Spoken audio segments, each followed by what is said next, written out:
Hey guys, it is the last week of Super Rugby Unlocked. Next week we move on to the Curry Cup, the Carling Curry Cup as it's called now.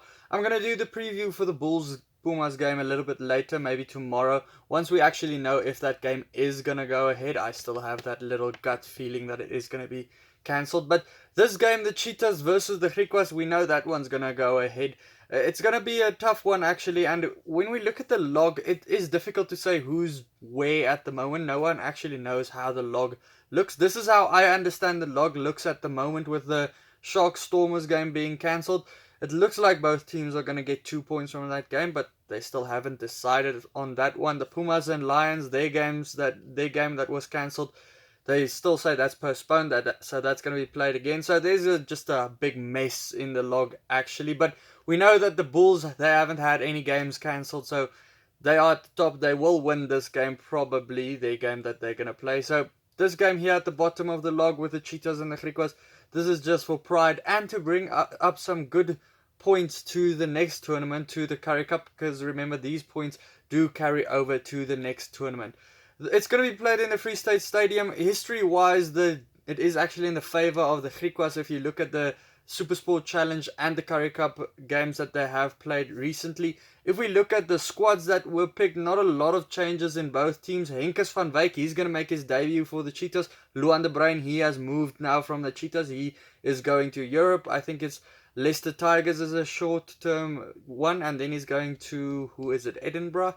I can't remember that one. So the front row is a little bit changed, but Henkes van Wyk, he is a very solid scrummager. He has been with the Sunwolves for a couple of years. He's been in Japan for a couple of years, and he's been even picked for the Barbarians as well. So he's very solid, joining Reinhard Venter and Charles Marais. They struggled a little bit last week up against the Stormers front row, who just did immensely. They played for 70 minutes, the Stormers front row. So they would want to kind of strengthen up themselves. Then we have the front row of the Griquas, Nkoli, Lees, and then Van der Westhuizen. The second row is Aldrey Smith and Lindsay. They held their fort well last week in the second row against the Sharks. The Sharks actually have a good second row. These two actually did pretty well. Ian Groenewald, he's going to play against his previous team with his new team, the Cheetahs.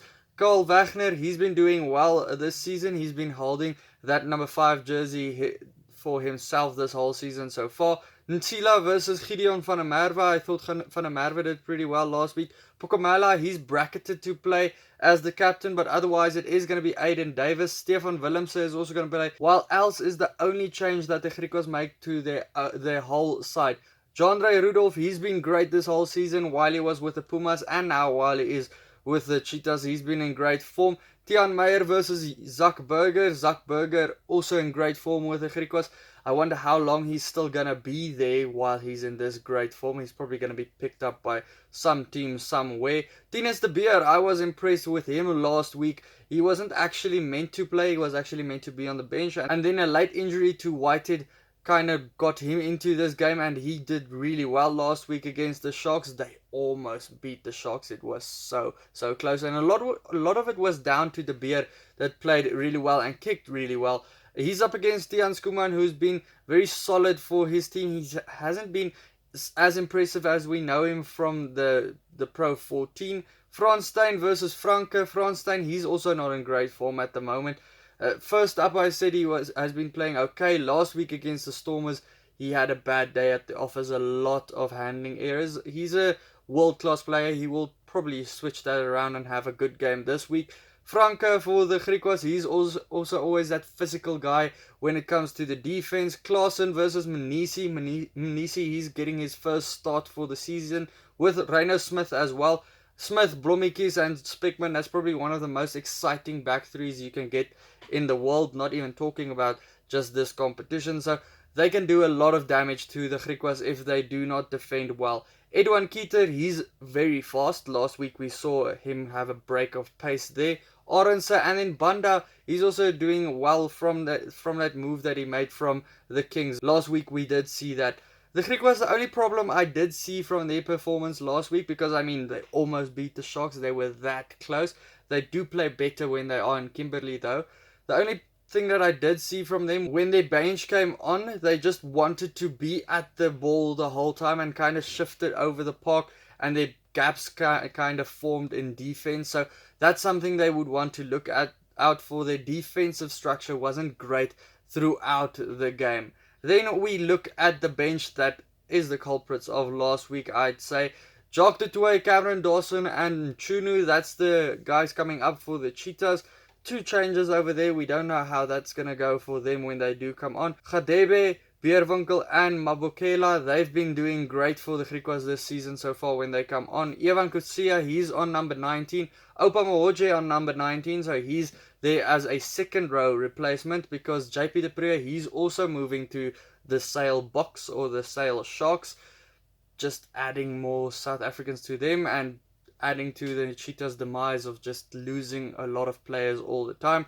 Chris Massain, he's bracketed to be on the bench as well. Ruben de Haas, he's been doing alright every time he's gotten a chance to play. William Smallsmith, he's on the bench. We know what he can do. He's probably going to come on the wing, but he is a centre actually, a number 13. But looking at how that bench is structured, he's probably going to be an outside back. CJ Fallerman, he's still finding his feet with the Griquas, and he's just that physical guy that can change a game around if they do bring him on early. Andre Swartz, I thought he did well early on in the season for the Griquas when he started a couple of games. So the 2 benches do look quite equal to me. The Cheetahs might have a couple of big name players on their bench. To me, the Cheetahs are supposed to win this one. Both teams are probably in the same form. Even though the Griquas haven't won anything, they've pushed the Sharks and the Stormers very close. The Cheetahs, they lost last week to the Stormers. They had to travel from Cape Town to Bloemfontein now, and they'd want to sign off their unlocked season while in Bloemfontein. So I do think the Cheetahs will win. My prediction for it is the Cheetahs by 10 points. Let me know your prediction down in the comments below. Check out these videos next to me. Hit the subscribe button if you do like the channel, and then I'll see you for the next one. Cheers.